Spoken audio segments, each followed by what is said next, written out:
मुख्य रास्ता उपरे वर्षा जल जमी रही जनसाधारण हंतसंत। बरगढ़ बेसरकारी बसस्टाण्ड सामना पटक जाइथिबा बरगढ़ कटापाली रास्ता एक अत्यंत भिड़ रास्ता।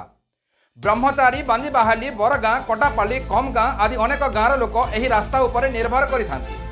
प्रतिदिन शह शह संख्यार बाइसाइकेल बाइक ऑटो रिक्शा आदि जानवाहन एही रास्ता देई चलप्रचल करिथाय। एही रास्ता उपरे ब्रह्मचारी ग्रामर पूर्वरु ओभरब्रिज निकट में एक खाल रही। सामान्य वर्षा हेले ए खालटी जलमग्न हो जाए। एही स्थान अतिक्रम करने बेले लोके बारंबार दुर्घटनार शिकार हेउथिबा ग्रामवासी अभियोग करती। प्रबल वर्षा दिन रास्ता उपरे 100 मीटर पर्यंत वर्षा जल प्रभावित होई एक नदीर भ्रम सृष्टि करिथाय। एही समय रास्ता अतिक्रम करने जीवन को बाजी लगाइबा सहज समान।